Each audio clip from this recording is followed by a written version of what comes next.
আগের এই ভিডিওটা দেখে তোমরা বুঝতেই পেরেছো যে আমি গোসাই বাড়ি গেছিলাম, কিন্তু গোসাই বাড়িটা কোথায় সেটা তো তোমাদের বলা হয়নি।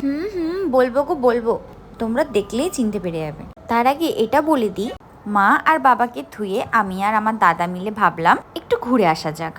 তো আশেপাশে এখানে অনেক কিছুই ঘোরার মতন ছিল, আর আমরা এখন যাচ্ছিলাম লাক্সারি লিভিং এ। লোকেশনটা কি বলতে হবে? আরে কাঁচরাপাড়ায়। কম বেশি সকলেই জানো এই লাক্সারি লিভিং এর ব্যাপারে। ফার্নিচারগুলো দেখেছিলাম, কিন্তু ভিডিওর কথা ভুলে গেছিলাম। ওখানে এত সুন্দর সুন্দর কালেকশন ছিল। তারপরেই গেলাম জুডিওতে ড্রেসের কালেকশনগুলো দেখতে। কাঁচরাপাড়ায় অনেক কিছু আছে সত্যি ঘোরার মতন, তাই ভাবছি অন্য একদিন আবার আসবো কাঁচরাপাড়ায় ঘুরতে। তারপর ঘোরা কমপ্লিট করে আমরা যাচ্ছি বাড়ির দিকে। এই দেখো মা দাদা গাড়িতে চেপেছে আর আমাকে হাই করছিল, আর এদিকে আমার গাড়িতে বাবাই গাড়িটা আজকে চালাচ্ছিল। চলো আজকের জন্য বাই বাই।